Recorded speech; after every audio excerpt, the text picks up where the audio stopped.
First contact confusion. High Admiral Xentia of the Zaxian Empire stood motionless on the command bridge of the Celestial Mandate, her iridescent scales reflecting the soft blue glow of Earth on the main view screen. In her 1,000 cycles of diplomatic service, she had overseen the peaceful integration of 17 civilizations into the Empire. Each surrender had followed the Grand Protocol perfectly, a display of overwhelming force, followed by the inevitable diplomatic submission. It was efficient. It was civilized. It was the way of the galaxy. Final fleet position achieved. High Admiral, reported First Officer Kelvin, his secondary eyes tracking multiple tactical displays. 300 warships in standard intimidation formation. The humans have detected our presence. Xentia's membrane fins rippled with satisfaction. The Zaxian fleet was a masterpiece of psychological warfare, their crystalline ships arranged in perfect geometric patterns designed to communicate absolute technological superiority. The message was clear. Resistance would be pointless. Open diplomatic channels, she ordered. Standard Protocol 7. The communications officer complied, and Xentia adopted the traditional pose of benevolent authority that had worked countless times before. People of Earth, I am High Admiral Xentia of the Zaxian Empire. Our civilization spans 1,000 worlds and has brought peace and prosperity to countless species. Your world has been chosen for integration into our grand society. Submit now, and your transition will be smooth and peaceful. You have 30 standard units to comply. The bridge crew settled in for the familiar wait. Some even began preparing the integration paperwork. The response, when it came, was anything but standard. This is Admiral Sarah Chen of the United Earth Defense Force, a calm voice replied. While we appreciate the offer, I'm afraid we'll have to decline. Earth is not accepting new management applications at this time. Xentia's fins froze in shock. This wasn't in the protocol manual. Perhaps I was unclear. She tried again. Our fleet possesses enough firepower to reduce your major cities to ash. Surrender is the only logical choice. A strange sound came through the speakers, something the xenolinguists would later identify as laughter.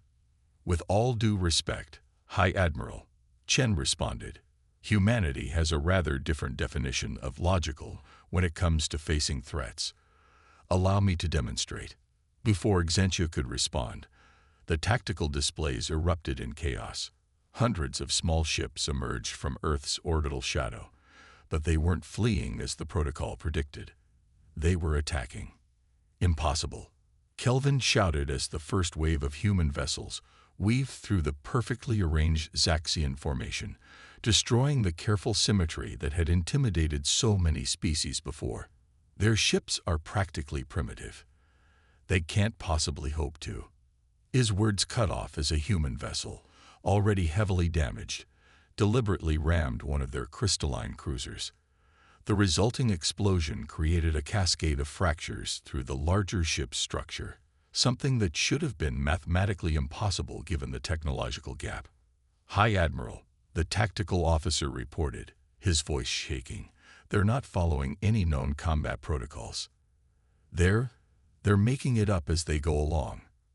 Xentia watched in fascination as the humans employed tactics that defied all strategic logic. Smaller ships deliberately drew fire to expose weak points in Zaxian shields. Damaged vessels, instead of retreating for repairs, became improvised weapons. Each time the Zaxian fleet adapted to counter a tactic, the humans would innovate something new. Send in the diplomatic corps. Xentia ordered. Transmit the standard surrender protocols in all known formats. They must understand the proper way to conduct warfare. The response was swift, but not what she expected. Thanks for the tactical manual. Admiral Chen's voice came through again, sounding almost amused. It's very helpful to know exactly what you expect us to do, so we can do the opposite. As her perfect formation crumbled into chaos, Xentia realized that she wasn't witnessing a battle. She was witnessing the end of an era. The humans weren't just refusing to follow the protocols. They were actively exploiting the very existence of protocols as a weakness. High Admiral, Kelvin said quietly, we should contact the Galactic Council. They need to know. They need to know that we found something new, something that doesn't just break the rules, but refuses to acknowledge them in the first place. Zentia watched as another human ship, impossibly small, somehow disabled one of her largest cruisers by exploiting a weakness that no protocol-following species would have even thought to look for. "No," she replied, her fins rippling with a new emotion she couldn't quite identify. "The Council needs to know we found something far more dangerous than that. We found a species that turns our own rules into weapons against us." As she gave the order to retreat, Sentia realized that the galaxy would never be the same. The age of protocols was over. The age of humanity had begun. The battle that changed everything. The Grand Chamber of the Galactic Council hummed with anxious energy as representatives from 1,000 worlds gathered for an emergency session. The massive crystalline dome, designed to showcase the perfect order of civilized space, now seemed to mock them with its symmetry. At the center of the chamber, High Admiral Xentia's defeat played out in holographic detail. First Speaker Teloth, their chitinous exoskeleton gleaming under the chamber's lights, raised all four arms for silence. What we have witnessed today represents more than a military defeat. It represents the failure of the very foundations upon which galactic civilization rests. The hologram showed a human destroyer, its hull breached in multiple places, performing what the analysts had termed an impossible maneuver.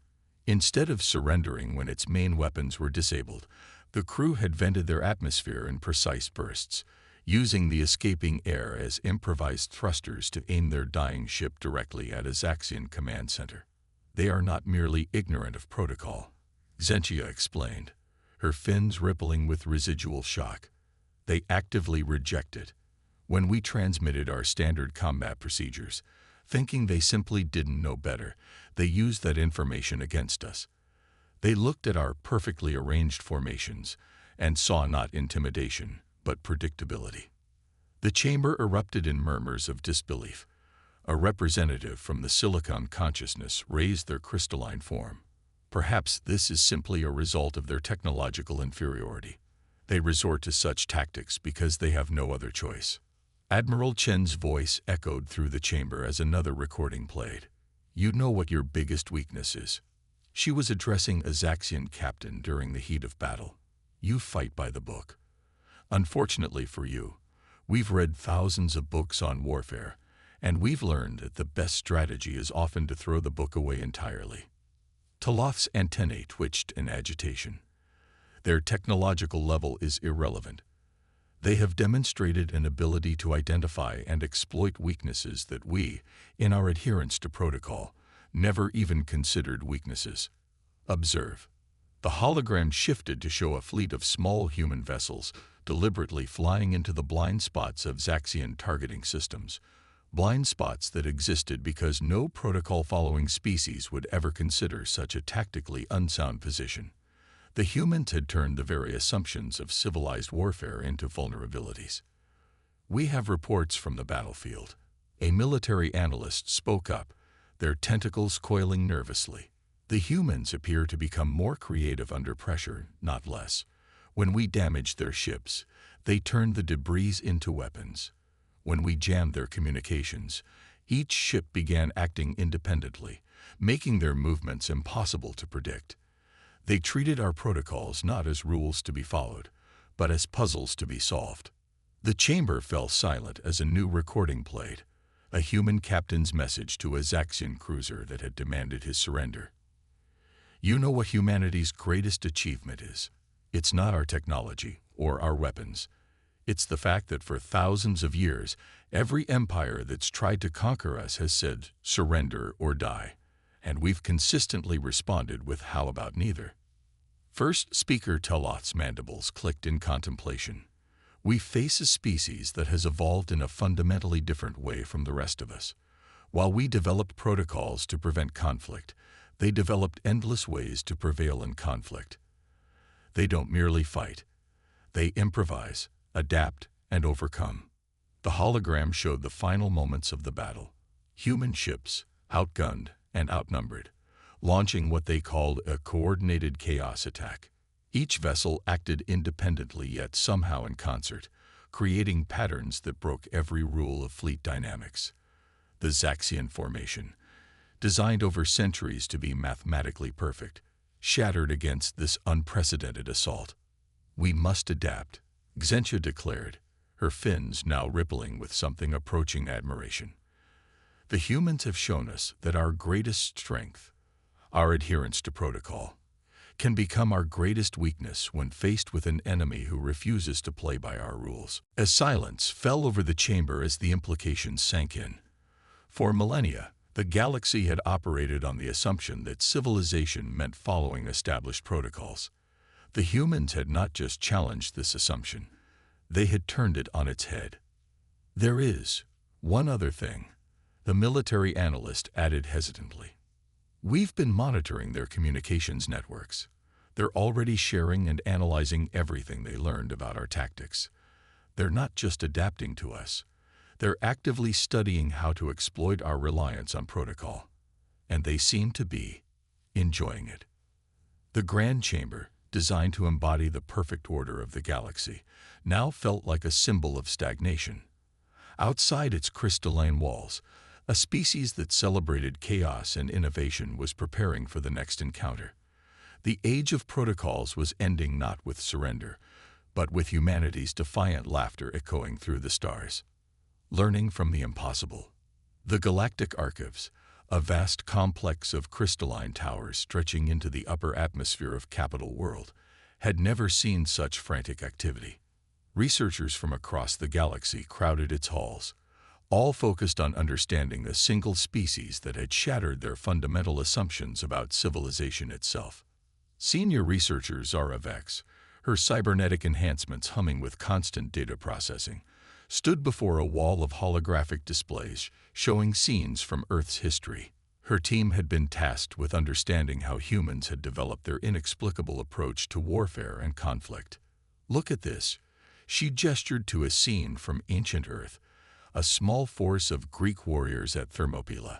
By every logical metric, they should have surrendered. Instead, they turned their inevitable defeat into a strategic victory that echoed through their history for thousands of years. Her assistant, a young quantum mind named Index, pulsed with confusion.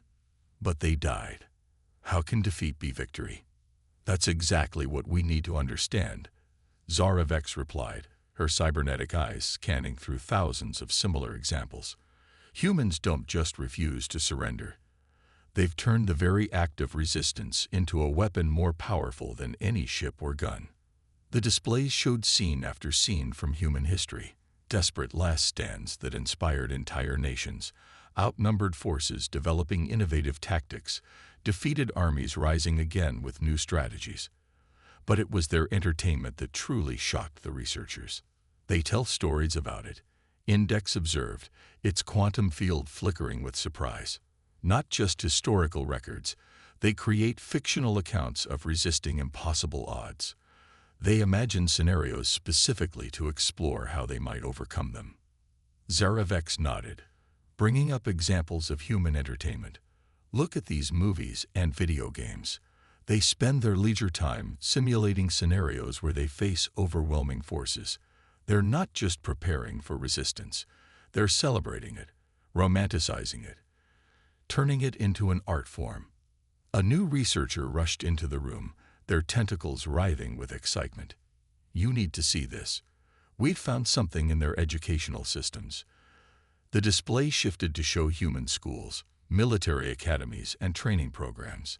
They actively teach their young to question established procedures. They call it thinking outside the box. They reward those who find new ways to solve problems.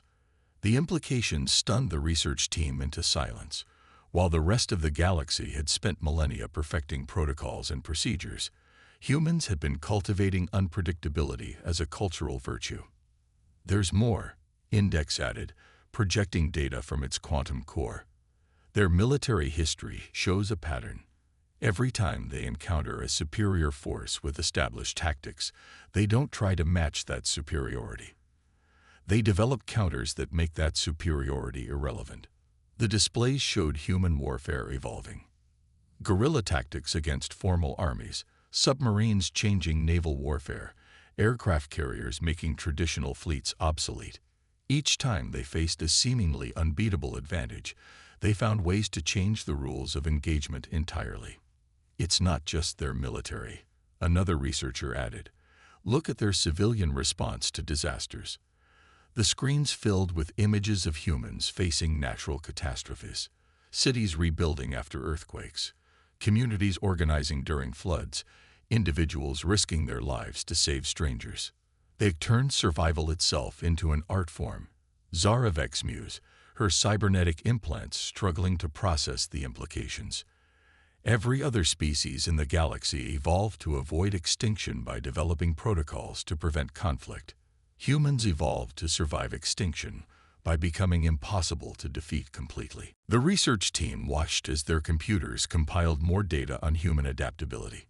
When faced with a problem, humans didn't just look for existing solutions. They invented new ones. When given a rule, they immediately looked for exceptions and loopholes. When told something was impossible, they treated it as a challenge. "We've been asking the wrong question," Zaravek finally announced. "We've been trying to understand why humans don't follow protocols. The real question is, how did they create a civilization advanced enough for space travel without relying on protocols at all?"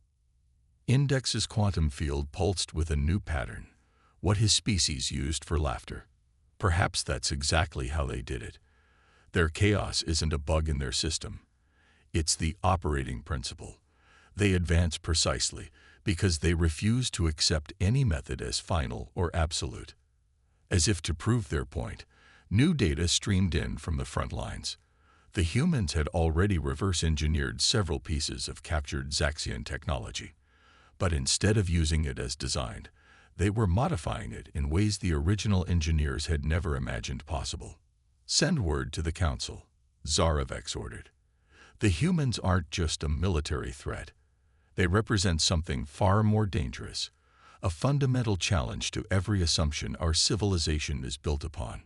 They don't follow protocols because they've discovered something we never considered, their strength in unpredictability itself." As the message was transmitted, the researchers continued their work, knowing that understanding humans wasn't just about military strategy anymore. It was about questioning whether the galaxy's dedication to perfect order had become a form of stagnation, and whether humanity's chaos might actually be a superior form of evolution. The tables turn. Admiral Sarah Chen stood in Earth's new Combined Strategic Command Center, watching as holographic displays showed human fleets advancing across multiple sectors of space. After 6 months of defending Earth, humanity had decided it was time to show the galaxy what an actual human offensive looked like. "Status report on Operation Chaos Theory," she commanded, her eyes tracking multiple battle formations that would have given any protocol-following alien commander a headache. "Phase 1 exceeding expectations." "Admiral," her AI assistant reported, "the Zaxian response fleets are still trying to decode our apparent lack of pattern. They've spent so much time trying to find the logic in our movements that they've failed to notice we're actually encircling their major supply routes." Chen allowed herself a small smile. The aliens' dedication to finding patterns and protocols had become their greatest weakness. Human fleet movements appeared random to them because they kept looking for the kind of military logic they understood. They couldn't grasp that sometimes the lack of pattern was the pattern. "Show me the Epsilon sector engagement," she ordered. The main display shifted to show what appeared to be a chaotic mess of human ships fighting against a perfectly ordered Zaxian battle formation. But chaos, as humanity had long known, was simply order that required a different kind of understanding. "Classic human tactics, Admiral," commented General Rodriguez, watching from his position at the strategic table. "While they're busy trying to restore their mathematical formations, our ships are actually hurting them exactly where we want them." The human ships seemed to be fighting independently, each one making decisions that defied standard military doctrine. But that was the beauty of it. Humanity had learned long ago that true strength lay not in perfect coordination, but in the ability to adapt independently while working toward a common goal. Message from the front lines. The AI announced. The Zaxians are attempting to counter our tactics by implementing what they call Adaptive Protocol 7 Beta. They're trying to become unpredictable. The command center erupted in laughter. The aliens were attempting to be unpredictable in a predictable way, creating new protocols to try to match human randomness. They still didn't understand that you couldn't formalize chaos. They're learning, Chen observed, but they're learning the wrong lessons. Show me the captured Zaxian tactical manual. A new hologram appeared, showing the incredibly detailed and systematic approach the Zaxians took to warfare. Everything was categorized, indexed, and assigned a proper response. Chen and her staff had spent hours studying it, not to follow it, but to understand exactly what the enemy would expect them to do. New development in Sector 7, the AI reported. Our forces encountered a new Zaxian formation designed to counter our irregular attack patterns. Chen watched as the Zaxians attempted to adapt, their ships moving in ways that their tactical manuals would have considered heretical just months ago. But even their attempts at irregularity followed certain rules, certain patterns they couldn't seem to break free from. Send in the Ghost Fleet, she ordered. The Ghost Fleet was humanity's answer to protocol-based warfare. Ships that deliberately transmitted conflicting information, appeared to be damaged when they weren't, seemed weak when they were strong, and broke every rule of space combat the aliens had ever written. Ghost Fleet engaging, the AI confirmed. The Zaxian command structure is showing signs of confusion. They're attempting to classify and respond to our ship's behavior, but each time they think they've identified a pattern, the ships change tactics. On the main display, the Ghost Fleet demonstrated why humanity's approach to warfare was so devastatingly effective. Some ships appeared to retreat, drawing the Zaxians into pursuit, only to turn and reveal hidden weapons. Others seemed to be following standard attack protocols, making the aliens respond with textbook defenses, only to do something completely unexpected at the critical moment. We've received a transmission from the Galactic Council, the communications officer announced. They're requesting to observe our tactical planning sessions. They say they want to understand how we coordinate such seemingly random actions. Chen exchanged looks with her staff. The aliens still didn't get it. They thought there must be some grand, complex system behind humanity's apparent chaos. They couldn't grasp that the true strength lay in empowering each ship, each captain, to think independently while working toward a common goal. Tell them they're welcome to observe, Chen replied. But warn them, they might find our methods disturbing. We don't actually have a protocol for planning unpredictability. We just create an environment where innovation is rewarded and adaptation is constant. As the battle continued to unfold across multiple sectors, Chen reflected on how far humanity had come. The aliens had expected them to be primitive because they didn't follow the proper protocols.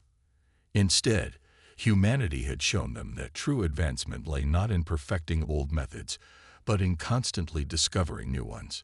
New reports coming in, the AI announced. Multiple Zaxian fleet commanders are requesting tactical consultations. They say they want to learn how to think human.